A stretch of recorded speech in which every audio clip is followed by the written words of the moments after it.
that. I always thought about when I was starting a stock card, and over the years I was like collaborated with several good creators and thinkers and investors like yourself. I realized good investing is this two side of the brain, right? Mhm. There is the hardcore data, which hopefully a stock card offers. That's why the stock cards exist. It's an aggregation of the data. But then there is the human intuition and human interpretation of that Mhm. hardcore data. And that's why you see everybody look at the same data and have extremely different conclusions. Mhm. Everybody look at the same stock card and they say, someone says this is a fantastic buy now, this is great for my portfolio. Somebody else looks at the same data and says, absolutely not, I'm not going to touch it. And so I realized the value in there's so much value in bringing these two sides together. Obviously, we bring Right. the hardcore data, but we want these good thinkers, good investors to be able to bring their own intuition and their own experience and their own Right. interpretation of the data. And that's why I recommend everyone who follows your portfolio. Your portfolio on the stock card is premium portfolio, so it's not available to obviously only those who are serious about their investment journey, but also on your own bottom line investing, where they can get all the analysis and insights and your Mhm. interpretation of the data. I highly recommend folks go look at it. The link to them, it's going to be in the show notes, but that also is available on your portfolio, and it's bottomlineinvesting.com, right? To make it Yep. very simple for Yeah, everyone. it's easy to find. You see it right at the top there. And yeah, I'm basically telling people in advance which stocks I'm selling and which stocks I'm buying. And to that end, one of the challenges that I ran into, I said, okay, if I'm going to start this newsletter, and if I'm going to have something that gives people a way to follow it, how do I quantify? There's this sort of objective and subjective side of investing that you alluded to. How do I quantify my approach? And so that kind of it's a perfect segue into kind of our next topic, is my investment strategy. And I was talking with the team I've assembled, and bottom line investing covers both startups and stocks.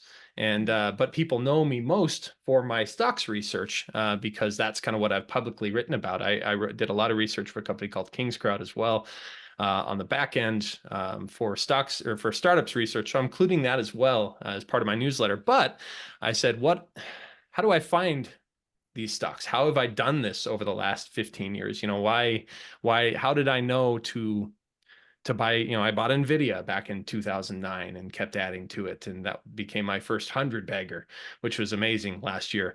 And buying companies like Lululemon earlier, buying companies like Amazon 10 years ago when it already seemed huge, and it's been a 10 bagger since then. How do I find those? How do I hold on to them? And quantify it. So we came up with a fun little acronym to quantify that strategy. I call it my BLAST investment strategy. So we can just go straight down the letters. First, B, big impact. I want companies that are working to make a significant positive difference in the world. They need to be able to fundamentally change the way we do things for the better, and that's sort of a baseline for the businesses that I want. I want businesses that are trying to change what we do for the better. But I also want a large market. So usually these are, all the companies in my portfolio that I start with. Sometimes companies like Amazon can be great investments, right? Those mega cap tech names, large caps, etc. But the companies that I'm focusing on, bottom line investing, are companies that I can't necessarily write about publicly at the Motley Fool, because it causes weird swings. And we have to be careful of those things. So they might be very, either micro caps or small caps or even mid caps. I'll get up into that range. There's a couple of them in there. But I want companies that are chasing large total addressable markets. And this should be in billions, not millions, and early in their growth stories. So big impact, large market. And I also want adaptable management. I've written at length about the importance of early companies and large companies alike, their ability to pivot their operations to cater to market conditions as needed. And I want companies that need to have, not only relevant skills, experience, and flexibility to adjust to those changing industry dynamics, but management teams that aren't too in love with their company as it stands. And I've seen too many businesses fail because they were unwilling to pivot away from something that just sort of was working. And so I want an adaptable management team that shows a willingness, when the need arises to actually adapt their business to those dynamics. So BLA, I want sustainable growth as well. So the S in BLAST is sustainable growth. I want a realistic plan to achieve profitability without compromising their vision and values. So I want sustainable, profitable, preferably growth. Doesn't have to be profitable in the early stages, and especially in the startups world, we know firsthand you don't necessarily achieve profitability straight away. And in this world, though, as interest rates and capital interest rates have risen, capital's become more expensive. It's much more difficult for yet to be profitable growth stocks in particular to raise capital when needed. And they need to be able to be generating sustainable operations, positive cash flows, or a path to it, positive bottom line, or a path to it. So we've covered that. Big impact, a large market, adaptable management, sustainable growth, and finally, T, transparent operations. So I want businesses that are transparent and do right by every stakeholder involved. And a lot of that, I think there's obviously a level of subjectivity to that. So you can say, okay, right now, for example, there's I do some of the businesses, it's all long term, but some of the businesses they might be under an embargo. They can't talk about anything, right? I can't get a peep out of iRobot's management right now, for example, because I'm sure they can't speak about anything regarding the Amazon merger. And I had a fantastic interview at Seven Investing with iRobot CEO, Chairman and CEO Colin Angle before. And he's wonderful to talk to, but I have to respect that sometimes they can't. But at the same time, when possible, if at all possible, I want to make sure that these businesses have, all of their regulatory filings, press releases, they're straightforward in interviews. They're not over-promising. That's another thing that I think that can be difficult, is that you have to keep in mind that management teams are, when you're speaking with them as an investor, they're selling you their business.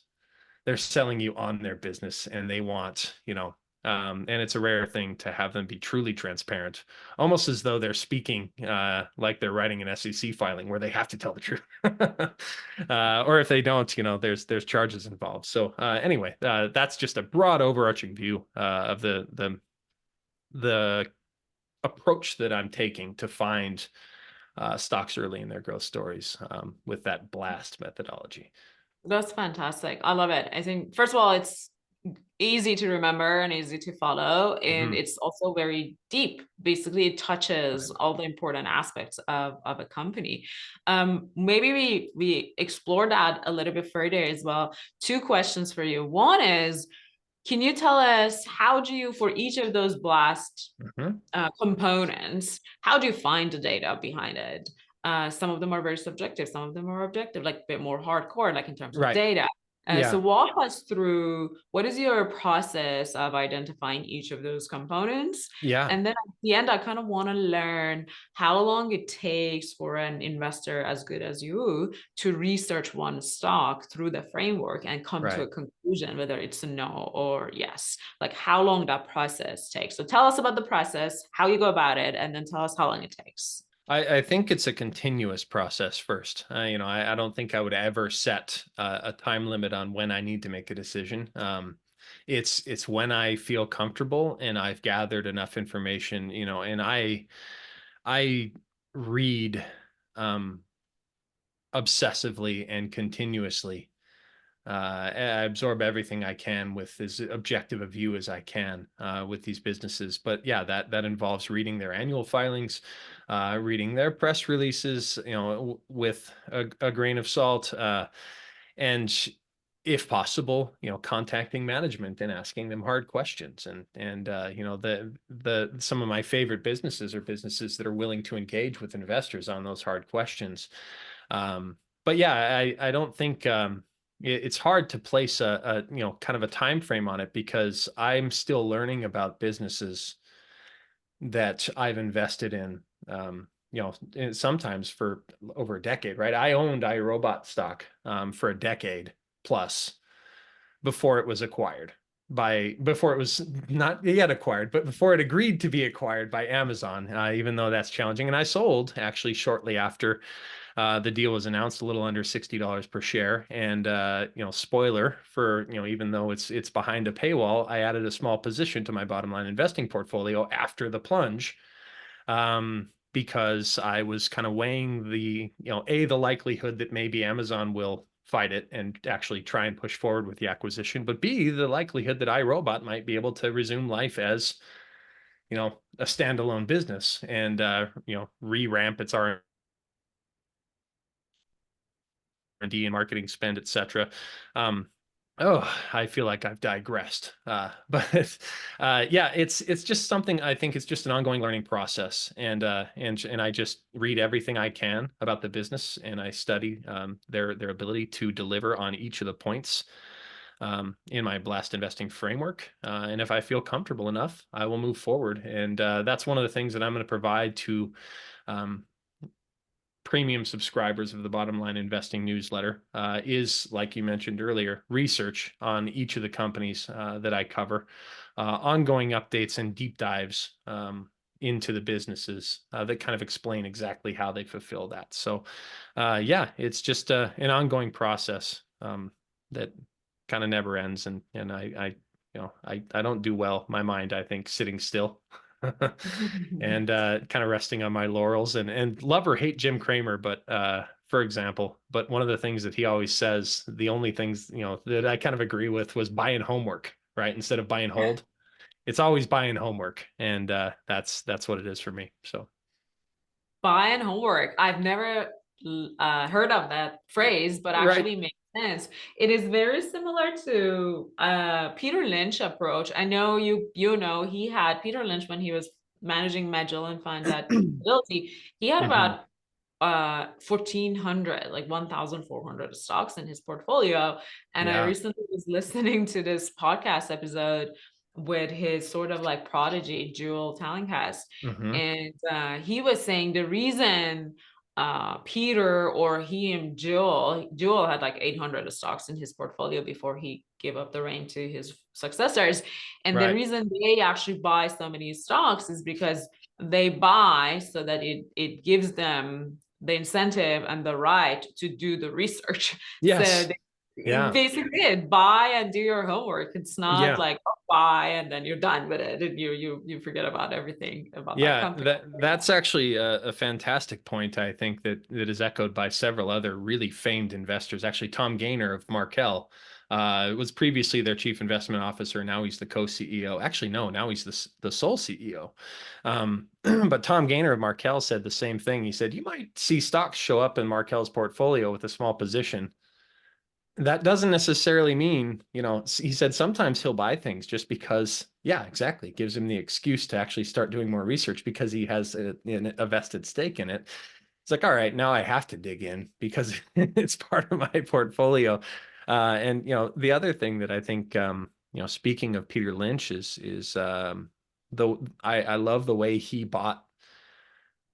unapologetically buys stocks, right? Or bought stocks. And he said, buy stocks when they're attractive. And he said that he's bought stocks at 12, watched them fall to 2, and then rally back to 24 because he thought they were attractive at 12. And sometimes the stock market doesn't cooperate. But that's also the beauty of being a retail investor, is your ability to build your portfolio on your own schedule, right? As Warren Buffett also says, it's like a baseball game. You never have to swing at a pitch if you don't want to, and you'll never strike out. But one of the things that I also wrote about, I've written about at length over the past couple of years, is just kind of my approach toward portfolio allocation and portfolio building. So I did start the Bottom Line Investing premium portfolio with 12 stocks that I really like relative, to their current valuations relative to their long-term potential. But one of the things that people who follow my portfolio building process will find is that I tend to start small after the portfolio is in place, right? Right now, it's in place with some allocations for stocks that I like. But as I add new positions, you'll also find that I tend to start small and I'm patient, and that I will build those positions over time. Sometimes over the course of years, I'll continue to add to stocks. So I might start just begin with thirds or quarters of the position sizing relative to where I want it to be in the portfolio. And then sometimes it falls and I get to take advantage of that drop and I'm not completely exposed. And sometimes it continues to rally, and at least I've been able to participate in that rally to some extent. But yeah, I think patience is paramount when it comes to kind of building and opening positions. So yeah. Yeah, no, that makes sense. And I was thinking one of my favorite things to do in the stock market is creating screeners. It's a crazy habit of me sitting down behind the screener and then trying to like play around with different variables and then try to see if I Hmm. can quote unquote find like hidden gems or hidden things that people don't know about it. Right. And it's quite fun. And I know you have a watch list as well on bottom line investing. What is Yes. your process of like screening? Do you have an official process to come up with the watch list? Like how do you screen and build that watch list? I don't have a specific screens I run them through. But often it'll just be a business that catches my eye. And I know it's a relatively small business or an early business in its growth story. And then I'll dig in and kind of, look at their financials. And sometimes I can rule them out pretty quickly when I see, oh my goodness, like they're burning cash really quickly. They're probably going to need to raise it in another 3 quarters or something again, whether by new shares or by pulling out additional debt. Like, I want to see, um, sometimes I'll look at historic cash flows and watch for signs of operating leverage taking hold. And people who followed my coverage for years know that I love me a good operating leverage story, and that's that's something that I love to watch because it often, speaking of finding sort of hidden gems, um, one of the things I think the market often misprices are businesses that are difficult to value, like a Boston Omaha, for example. It's like the mini Berkshire, which happens, one of the co-CEOs happens to be Warren Buffett's great grandnephew. But he sort of bristles at that reaction because businesses are so different, but they still, the same thing. He's following their approach as a financial holding company, but it's hard to value. And sometimes difficult to value businesses like that because in their case, their propensity for hard assets and things like um, there's depreciation schedules for their billboards and hard assets they own as far as like fiber networks and stuff, make book value, for example, sort of a useless metric in the near term, and it's so far detached from the actual intrinsic value of the business that it's tough to value, and the stock falls because a lot of people don't want to touch it. So I like businesses like that because I don't mind doing that hard work and kind of adding up the pieces and figuring it out. But also businesses that look massively unprofitable, but have a path toward either sustained profitability and or sustained positive cash flows. If I can find businesses that are sort of about to inflect or have recently inflected toward positive cash flows or bottom line profitability, I think those are sort of golden opportunities to buy before the rest of the market catches on. And you'll find several of the businesses that are in the portfolio kind of meet that criteria of operating leverage and an inflection toward positive cash flows or profits.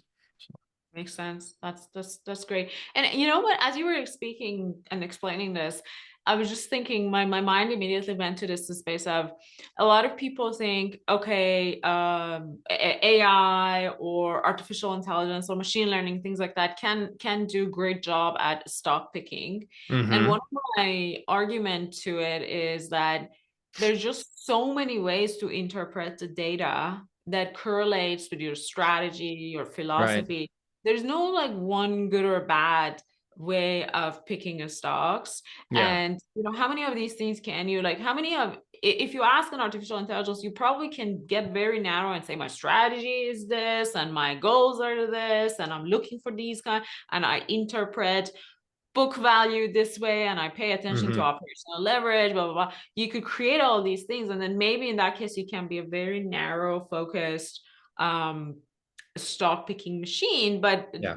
I wanted to highlight that it's so important to have this analysis done by humans, because then humans can explain Right. why and interpret that data. And then it's not always, you're not always looking for book value when you're looking at the companies, because you Mhm. understand the nuances there. Sometimes you Yeah. look at other ones.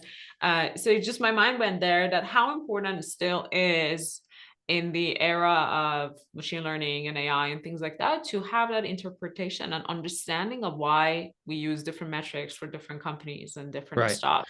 It varies very differently. Yes, and yeah, that's such a fantastic point. And I come at that from a unique perspective because, I came out of college. Part of the reason that I found myself running the Motley Fool's artificial intelligence portfolio service years ago was because I came out of college and I was a software engineer. And one of the first things that I was doing professionally was building neural networks and machine learning algorithms for a piece of software for a small company here in my town, Missoula, Montana, which is amazing. And I've sort of watched the genesis of truly useful artificial intelligence, or generative AI, especially, is sort of the thing now. But I've watched this with anticipation for the last several years come, and I'm super happy to see its moment has kind of arrived. But yes, as far as stock picking goes, crucial in my mind to have that human component. I mean, unless you're a high frequency trader, which, and I'm not talking high frequency, I'm talking millions of trades, right? And in those firms, there's a book called The Man Who Solved the Market. I don't know if you've read that one, Yeah. but talking about the genesis of high frequency trading firms, and how they're fighting over offices that will be closer to the data hub so they have a millisecond advantage. That's something retail investors can't do.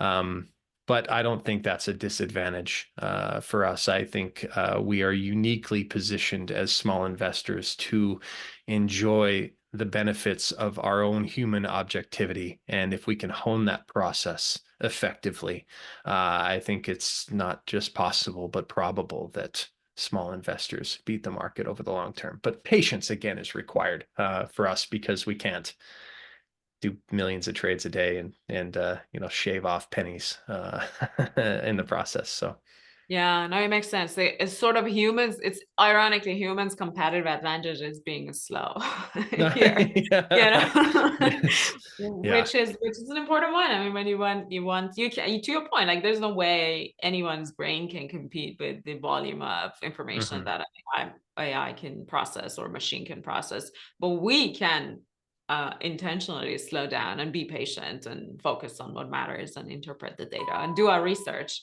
Right. Well, I will edit this section. So I don't know why my Slack is on this computer open. I got a lot of it. Usually I'm really good at this, but somehow I lost Yeah. it. Let me turn this off. Um, yep. That reminds Okay. me of a quote, by the way, by Blaise Pascal, I think. Probably paraphrased by Warren Buffett along the way, but something to the effect of all of humankind's problems stem from a man's inability to sit in a room in silence. And I mean, I'd say a man's or a woman's obviously ability to sit in a room in silence, but yeah, we're not very patient, and No, we're not. we can't be alone with our thoughts, and I think there's value to our ability to kind of sit and contemplate and think about these things, and yeah, so Yeah. No, I love yeah. it. Love that code. It makes a lot of sense. You don't have to always to basically score. You can always have that. You want to just do it when it's Yes. possible. Very good. All right, so now let's switch to some people and some of the followers and audience always call it the best piece of the conversation, stocks on your radar, or Right. any is a company that you're looking at that now nobody knows, or probably a very large company that everybody knows, but there's a moment Right. to jump in. Any of those strategies or any of those tickers on your radar? I know people are just waiting to Yeah, hear what. I'll spoil a couple other stocks in the bottom line investing portfolio. I've already mentioned sort of that quasi speculative position, a little bit of merger arbitrage with iRobot. I've already mentioned Boston Omaha. Um, But a couple of the other companies that I'm really excited to kind of see as we enter earnings season in earnest. I think Netflix reported earlier today, as of this morning. Two companies that I'm really excited to kind of hear from are SoFi Technologies and Lemonade, and we'll call those them. SoFi has basically projected that it will achieve its first ever quarter of GAAP profitability on a consolidated basis, and we saw, I think, some positive operating income, I think, last quarter from its financial services arm. The only wild card as far as SoFi goes, in my mind, is whether it addresses certain unnamed analysts' concerns over the mark-to-market adjustments to its held for sale loan portfolio. So it's big into unsecured loans, but it also focuses on high income, high credit score borrowers. So I think the risk is minimized, but as interest rates fall, sometimes you see adjustments to mark-to-market portfolios that could impact its top and bottom line. So that'll be interesting to watch, but I like that stock and it's in the portfolio. Lemonade, meanwhile, has the insurtech company, in case you're unfamiliar with Lemonade. They're the one who, they pay out, I think, a third of their quotes in like 3 seconds with the help of artificial intelligence, and it's all AI at its core. Truly remarkable company, in my opinion. And I think as it scales, it has the ability to use operating leverage to become significantly more profitable than incumbent insurers, just because of the way it's been built from its foundations. It was only just founded in, I think, 2015. But Lemonade has said that it should be able to achieve sustained profitability over probably the next 2 years without raising additional capital. And I think that it'll do it with about 150 million in unlevered cash on its balance sheet. So that, if it delivers on that, great. And it'll be fun to watch, because I think that's another, those are a couple sort of mispriced stocks in my mind relative to their long-term potential. Lemonade and SoFi, I'll be watching closely. So we shall see. We shall see. It's interesting because I have Lemonade and I bought it extremely expensive. So I bought it when it dipped because I had the same basically reaction or same analysis on the company. I just paid the not paid the right price for it, and Right. it's in red. And what I realized, I'll tell you this story. We were customers of Lemonade for many years in our previous house, and then when we moved to our new house, we also moved our insurance here.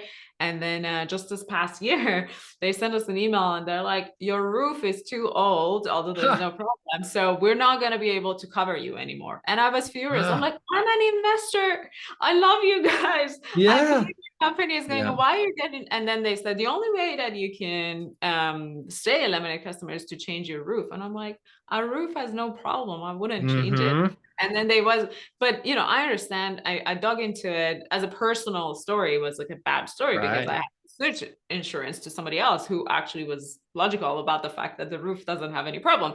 But Right. from a business point of view, I understood Lemonade is moving through profitability. So they have this Yeah. algorithm or rules that they're looking at some certain higher risk of, Right. claims, and they're basically just eliminating those customers. So in the short term, it's probably impacting the number of customers they cover, Right. but in the long term, it improves their margin, improves their profitability because there will be less risk.